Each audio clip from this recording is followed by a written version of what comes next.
If you're coming to Banff in spring, you've probably asked the same question everyone asks. When do the lakes thaw? And will Lake Louise and Moraine Lake actually be blue when I visit?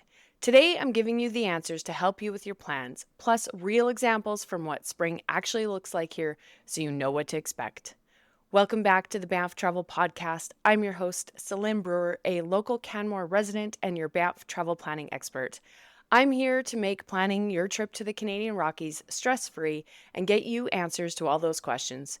If I've missed the topic that you're waiting for, send me a note and let me know. Now let's talk about those blue lakes. You've heard me say it many times before. Spring in the Rockies, it's unpredictable. Some years it shows up early, and other years it feels like we skip right over it from winter to summer.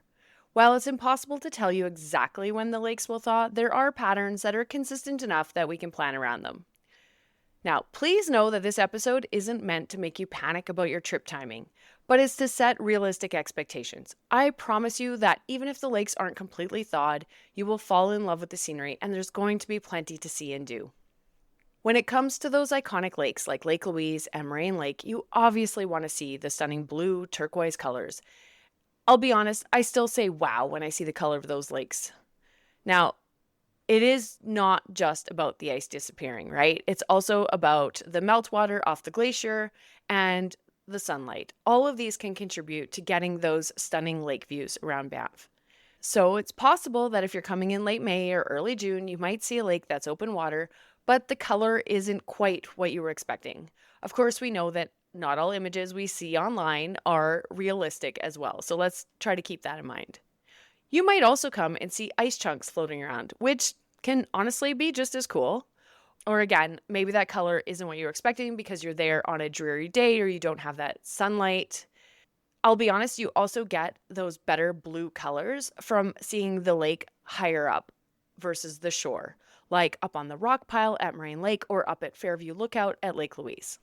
So while there are other factors that can contribute to the color of the lake, it's still important to have an idea of when they will be thawed, because that is step one to those stunning colors.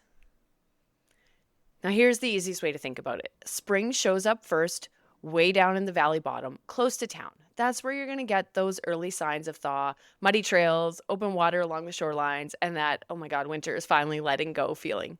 Then as you move up higher in elevation, spring does arrive later. So the big iconic lakes that sit higher up, like Lake Louise and Moraine Lake, are going to be on a different schedule.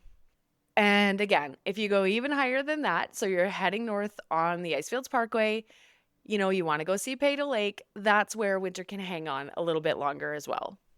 So I want to get into some real examples so you can actually picture it. And let's start in April, because a lot of people that come here think that April is going to be full on spring, but it can still very much be winter. We can still ski, but you might also get those valley bottom lakes that are going to start opening up, especially around town. You can still get some areas that are still snow covered, so be ready for that. It's actually a great time for winter scenery, fewer crowds, but it's not the time to build your trip around those turquoise lake photos. I went back through a ton of images that I have taken over the years just to pull together some real life examples. So I have pictures from Johnson Lake around April 5th when it's mostly snow covered, even though it's starting to thaw along the edges. Now, just know that thaw can happen quite quickly once it starts to warm up.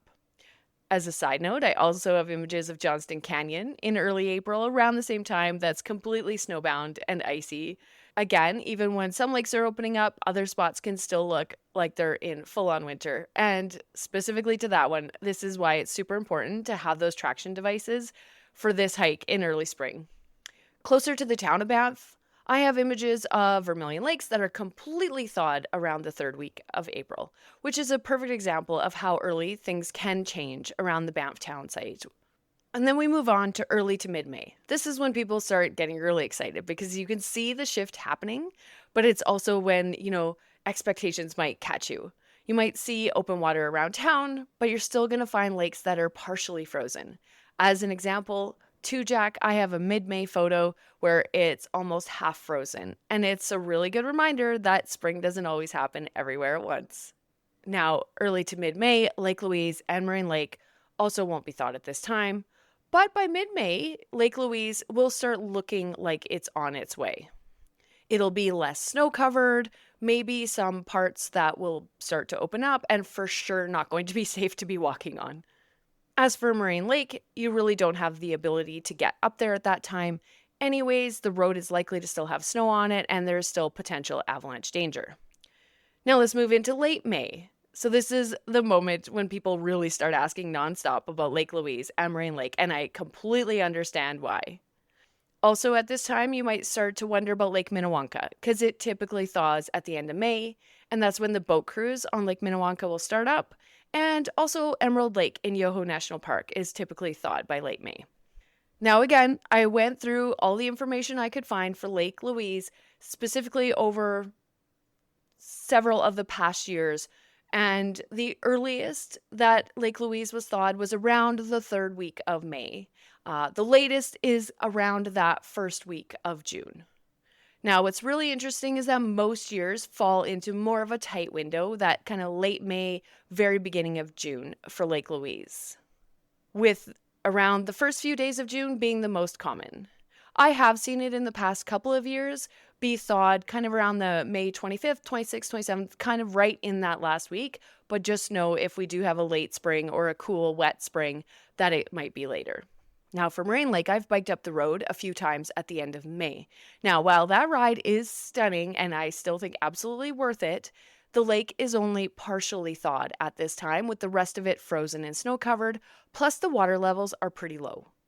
Don't get me wrong, the stunning mountain scenery is still worth it. I just want to set your expectations correctly. I do recall in the past year people visiting very early June who felt a little disappointed because the water levels were quite low in the lake.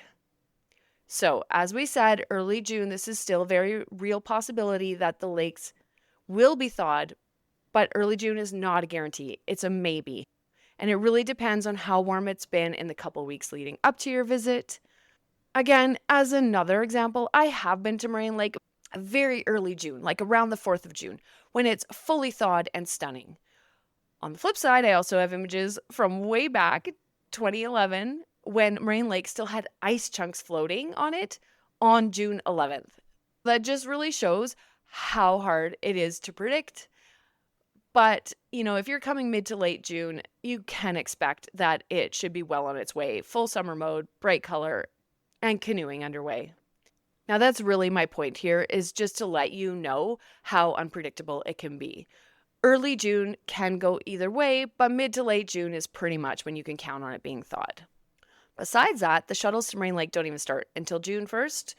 So if you're coming late May, your only real opportunity to get up to Moraine Lake is either walking the road, which I don't really recommend. It's 11 kilometers each way, or you can rent e-bikes and go from the village, which is roughly 14 kilometers each way. And once the road is cleared and there's no more avalanche danger, that can be a really fun experience. As another aside, it's also important to know that the canoe dock at Moraine Lake typically operates from mid-June to mid-September, and that is largely because those water levels need to be high enough and they can be quite low at the end of winter. Mid to late June is also the time when those higher elevation lakes like Peyto start looking more like what you'll expect when you picture summer in the Rockies. Okay, so we know this is super unpredictable. I've given you some rough ranges of when the lakes are going to be thawed. Around late April, early May for the smaller lakes closer to the town of Banff, late May to very early June for Lake Louise, Emerald Lake, Lake Minnewanka, and then early to mid-June for Moraine Lake, and around that kind of mid-June timeframe as well for Peyto Lake. So how are you going to know? You already have your trip planned. Well, you can just show up and be surprised. But honestly, the easiest way is to check social media, or what I like even better is the Fairmont Chateau Lake Louise has a webcam. If you are going to check social media, just make sure that you're actually looking at recent pictures. A lot of people post pictures that are from previous years, so it's really hard to know. And a little sad that I have to say this, but there are always AI pictures out there and they might not be real. The other thing you can do is go to the Facebook group and ask for anybody that's there to get a sense for the type of spring it's been. Has it been warm or wet and cool, and what the current conditions are. So just a little caution about some of the really big Facebook groups out there that people share their pictures on. They're not always from the current year. Again, I really don't want this to ruin your trip. The mountain scenery is really spectacular. I'm going to put together a blog post so you can see some of these images I'm talking about and just get a sense for what it might look like. I'll include what the dates are. Again, there's no guarantee, but I'm certain you're not going to be disappointed. If you want help building the best lake day for your exact dates, including what to prioritize and what to swap out if spring is running late, that's exactly what we can do in my Banff travel consultations. They're designed for that. We can plan for the best case scenario, but make sure you also have some backup plans. Now, I know this was a short episode this week, but I think it's a really important topic and I wanted to get those answers out there for you. Thanks for listening to this episode of the Banff Travel Podcast. If you found it helpful, make sure to follow the show so you don't miss the next episode. And if you have any questions at all, head to banfftravelplanning.com/podcast and send them in. Until next time, happy trip planning, and I'll see you out on the trails.